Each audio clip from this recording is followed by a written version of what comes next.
Começar repercutindo a nossa enquete do dia de ontem. Como a gente sempre faz no início da nossa programação, no Giro de Notícias, a gente repercutiu ontem, na sua opinião, qual o motivo do aumento das invasões do MST durante o atual governo. Foi tema de discussão no Política com Pimenta também.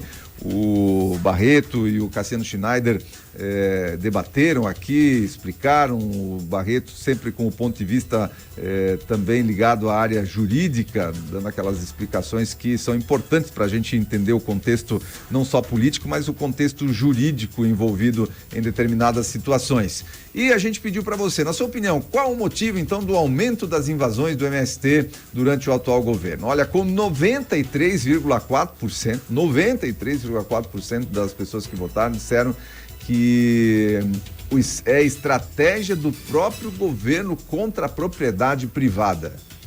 Estratégia do próprio governo contra a propriedade privada.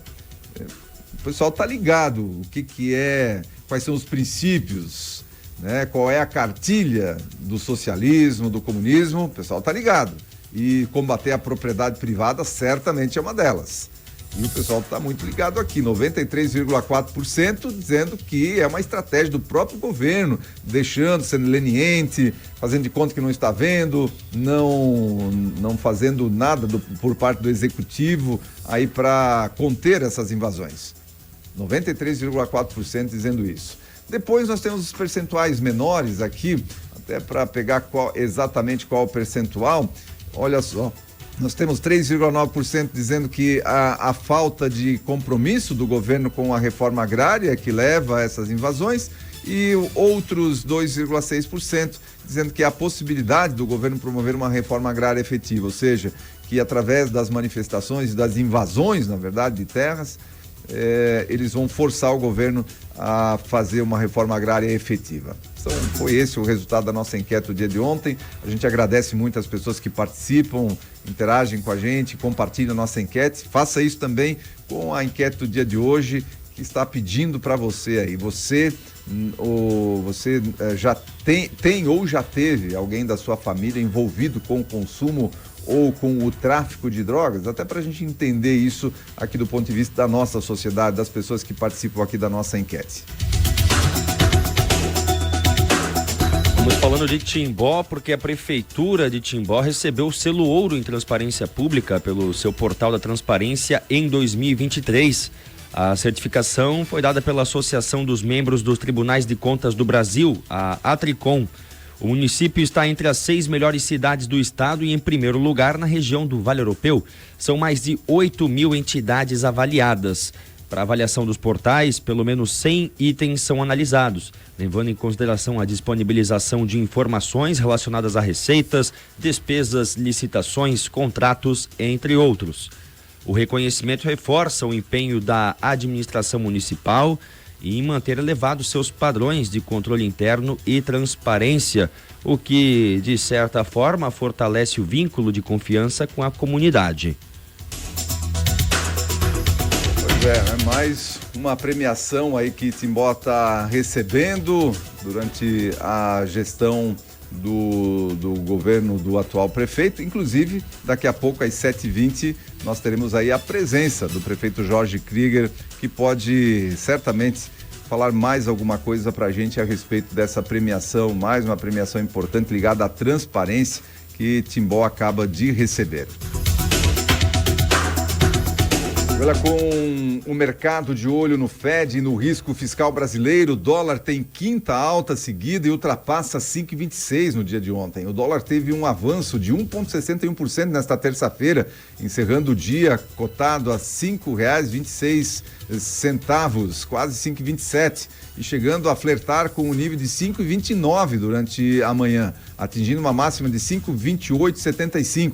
Esse foi o quinto dia consecutivo de valorização da moeda americana, acumulando um aumento de 5,21% no período e 8,56% no ano, chegando ao maior valor desde março de 2023. O movimento de alta foi impulsionado pela percepção crescente de que os cortes de juros nos Estados Unidos podem ser limitados nesse ano, o que levou uma elevação das taxas das Treasuries e impactou negativamente as moedas emergentes. Além disso, o real enfrenta um aumento da preocupação com o risco fiscal doméstico, que a gente já vem falando há muito tempo por aqui, após anúncios que indicam mudanças nas metas de resultado primário. O governo a todo momento está mudando e ainda assim não se acredita no que fala, porque primeiro estava falando que ia ter superávit no resultado primário. O resultado primário é o resultado das contas públicas, aquilo que se gasta e aquilo que entra no caixa. Então, lembrando que o governo, que entra no caixa do governo, ele não produz nada. O governo nenhum produz prego, não produz absolutamente nada. Como disse aquilo que falou o Lula lá pro Elon Musk, que ele não planta nem um pé de capim aqui no Brasil, vamos dizer também que o governo não produz absolutamente nada, nenhum pé de capim, nenhum prego, nada. Ele só se utiliza de recurso dos pagadores de impostos e ainda assim usa mal esse dinheiro, que nem é ele que produz, usa muito mal. Então, era para ter resultado primário positivo, já não vai ser mais. Agora a perspectiva do governo é que haja um 0-0, um empate, mas ninguém nem está acreditando no 0-0, no empate. Todo mundo está apostando, na verdade, por isso que o dólar começa a oscilar, por isso que os mercados também respondem a essa preocupação doméstica aqui com as contas públicas. E lógico, aí tem toda a situação externa também que impacta, essa questão do banco lá americano, com juros americanos, tem a situação dessa guerra entre Israel e o Irã, agora que pode escalar, que pode aumentar preço de commodity, preço de petróleo, e tudo isso vai impactar a economia global, certamente, não só aqui no país. Mas ainda para atrapalhar mais, aí a gente tem aí essa bagunça aqui no nosso quintal aqui, que é as contas públicas, que uma hora tem uma meta, daí mas não vamos alcançar, baixa a meta, e agora é o 0-0 a perspectiva. Mas nem isso o mercado está acreditando. Eu fico pensando no pessoal que acompanha, né? O pessoal que acompanha esse mercado. Olha, em poucos dias o dólar subiu 5%. Só que investe aí, né? E tem aqueles valores astronômicos investidos e joga lá no dólar, penso que é 5% em alguns dias. Olha, tema da nossa enquete: Senado referenda a decisão e aprova a PEC antidrogas em 2 turnos. Por votos 52 a favor e 9 contrários, o plenário do Senado aprovou em 2 turnos a proposta de emenda à Constituição, PEC 45 de 2023, que criminaliza qualquer tipo de posse ou porte de drogas. O placar do primeiro turno foi de 53 votos a favor contra 9. Agora o texto segue para análise na Câmara dos Deputados. O PP, o PL, o Podemos, PSD, PSB, Novo, PSDB, União Brasil e PDT orientaram o voto a favor da proposta. O MDB, o governo e a maioria liberaram bancada. Apenas o PT orientou o voto contra. Senadores da ala governista argumentaram que a PEC antidrogas não enfrenta os problemas da sociedade, mas que aumenta a criminalização. Não enfrenta os problemas da sociedade, diz aqui a ala governista. E o PT foi o único que foi orientado a votar contra a PEC antidrogas. Ou seja, quando se fala aqui que PT defende bandido porque é contra ou é a favor da saidinha. É a favor da saidinha. Agora é orientado a votar contra a PEC antidrogas. Então, fica claro, não é que a gente fala isso, a gente constata isso é uma constatação, isso não é uma opinião, isso é uma constatação. As notícias dizem isso. E olha, pra gente ficar mais claro ainda, e não é a gente que vai falar, você vai ouvir da boca do próprio ministro da Justiça, o Lewandowski. Ele diz que o Congresso é punitivista e visa um encarceramento exacerbado. O ministro da Justiça e Segurança Pública, o Ricardo Lewandowski, que já foi ministro da Suprema Corte Brasileira, está aposentado agora, disse que a aprovação do projeto de lei 2253 pelo Congresso Nacional é uma política punitivista e que visa o encarceramento exacerbado. E essa PL aí é a PL da saidinha, que foi aprovado pelo Congresso fazendo um aperto, um arroxo nessa questão da saidinha, que foi vetado. O principal ponto da saidinha foi vetado pelo presidente Lula, ou seja, que os bandidos possam continuar saindo da cadeia em datas específicas. A declaração foi dada ontem, terça-feira, numa sessão do Conselho Nacional de Justiça. Durante o evento, Lewandowski afirmou que é preciso agir para recuperar os direitos fundamentais dos presos. Veja, gente, não é opinião, é informação, é notícia. O ministro da Justiça do governo atual dizendo que é preciso agir para recuperar os direitos fundamentais dos presos, que são cotidianamente violados. Não é a sociedade que tem os seus direitos violados pelo MST, que invade terras ilegalmente, por bandidos que invadem as residências, roubam o que não lhes pertencem, que matam cidadãos de bem diariamente. Não são esses direitos que estão sendo violados. Segundo o nosso ministro da Justiça está dizendo que o direito dos presos, que são cotidianamente violados. Olha só, a sessão teve como objetivo a assinatura de uma parceria entre o Ministério, o Conselho e a Biblioteca Nacional para oferecer livros aos presídios. Ok, né? Livros aos presídios é uma boa. Agora, gente, essas palavras aqui, eu preciso dizer que esse governo defende bandido? Eu não preciso dizer. Eles mesmos dizem. E o pior dessa sessão aqui foi o ministro usar o cristianismo para defender os bandidos. Veja só essa fala. A revogação desse inciso 1º do artigo 122, que proíbe a visita à família, contrariava princípios fundamentais da Constituição. Quais sejam? Em primeiro lugar, o princípio da dignidade humana, o princípio da individualização da pena. Contraria frontalmente o que está disposto no artigo 226 da Constituição, que obriga o Estado a defender a família, que é a célula máter da sociedade. E, afinal de contas, o presidente, que fui cobrado também com relação à religião, ou pelo menos uma anotação, o presidente, como todos sabem, é um cristão. Ele é um católico cristão, e a família é um dos valores fundamentais, não só do cristianismo, como também de outras religiões, do judaísmo, também dos muçulmanos. Portanto, o presidente da República, então, sancionou praticamente na íntegra esse projeto das saidinhas, à exceção da família. Nós estamos defendendo um valor cristão, um valor fundamental da Constituição, e daí o veto basear-se numa inconstitucionalidade. São contradições, né, Odair? Defesa da família. Quantas famílias esses bandidos destruíram, será? Uma pergunta básica. Olha, o ministro da Justiça, que já foi ministro do Supremo Tribunal Federal, falando em dignidade humana, falando em individualização da pena, coisa que não tem sido feita pelo Supremo Tribunal Federal, por exemplo, nessas prisões, dessas pessoas do 8 de janeiro, que não teve nenhuma preocupação com dignidade humana, já teve uma pessoa que morreu lá dentro, já o Clezão morreu lá dentro da prisão. Cadê a dignidade humana para essas pessoas? Cadê a individualização da pena? Cadê o acesso dos advogados ao processo? Aos autos, né? Aos autos do processo? Então, é uma série de contradição. E o camarada vir aí dizer que é defesa do cristianismo, soltar bandido que matou e que destruiu famílias e que feriu um dos princípios fundamentais do cristianismo, que é a vida. Tirou vida de pessoas, de mulheres, de pais de família, de adolescentes.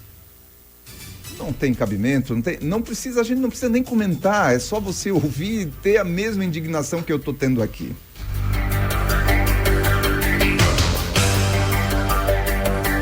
É inacreditável. Vamos lá, vamos continuando com um giro de notícias. Câmara aprova urgência de projeto para frear as ações do MST. A Câmara dos Deputados aprovou nesta terça-feira, dia 16, a urgência do projeto de lei 895 de 2023, que impede que invasores de propriedades rurais sejam beneficiários de programas relacionados à reforma agrária, regularização fundiária ou linhas de crédito voltadas ao setor. O texto também restringe a participação dessas pessoas em auxílios sociais e a nomeação para ocupação de cargo público de provimento efetivo.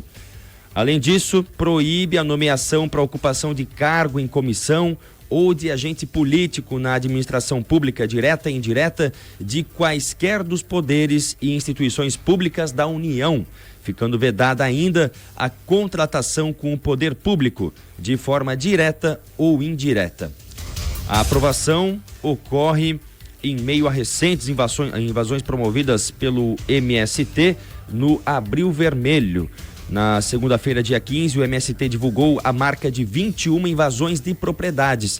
Nesse período, o grupo intensifica as atividades ilegais como forma de protesto às políticas de reforma agrária. Ao menos 10 unidades da federação já foram alvo de ações do MST esse ano, em 2024. São Paulo, Bahia, Ceará, Distrito Federal, Goiás, Pará, Pernambuco, Rio de Janeiro, Rio Grande do Norte e Sergipe são alguns dos estados alvos do MST esse ano. E dá a impressão que o nosso Congresso Nacional está se mexendo com relação a algumas pautas. A gente está vendo aí o projeto de lei aí antidrogas, né, que está afrontando essa decisão do Supremo Tribunal Federal que está suspenso momentaneamente, mas será retomado já com 5-3 a favor da descriminalização das drogas. E aí o Congresso se mexeu, antecipando para aprovar uma PEC, uma proposta de emenda à Constituição, e com isso vai fazer com que o Supremo Tribunal Federal tenha que cumprir a norma, porque afinal o Supremo Tribunal Federal está lá para fazer cumprir a Constituição brasileira, e a PEC é uma proposta de emenda à Constituição. Então o Congresso está se mexendo nesse sentido. Agora a gente vê essa mobilização também com relação à questão das saidinhas. O que acontece é que esse veto do presidente Lula, que foi defendido aí pelo Lewandowski, foi defendido desse jeito que você viu aí pelo Lewandowski, usando o cristianismo como base, que o Congresso é punitivista, que os direitos dos presos são cotidianamente violados. Essa foi a defesa que ele fez dessa situação das saidinhas.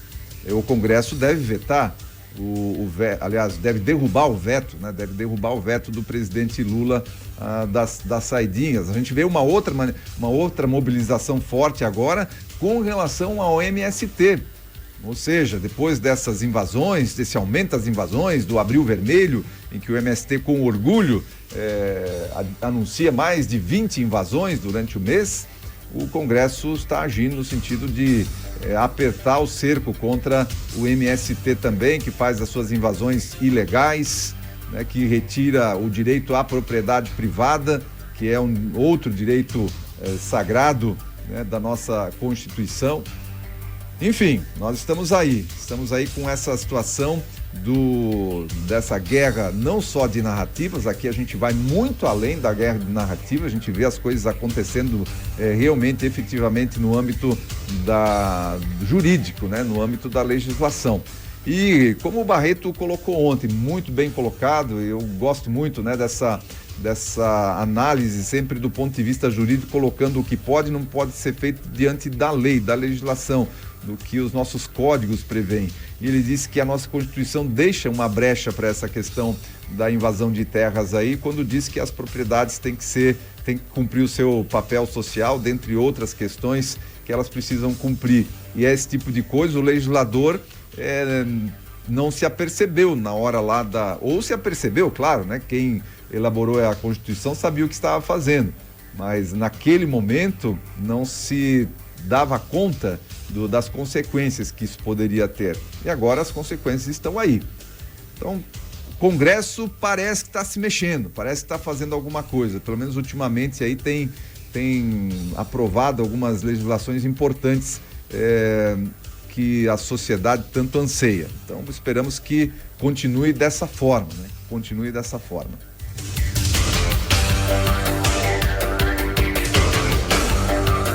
O Raul Heber está colocando aqui pra gente a respeito da saidinha. Será que os políticos, sem falar dos sobrenomes deles, já abriram alguma vez a Bíblia? Boa. O Marcos Anzen também dizendo: o ministro da Justiça está fazendo o que o chefe manda. O que o chefe manda. Tá bom, vamos lá. Gente, são 7h17 e assim a gente encerra aí o nosso bloco de informação nessa manhã de quarta-feira.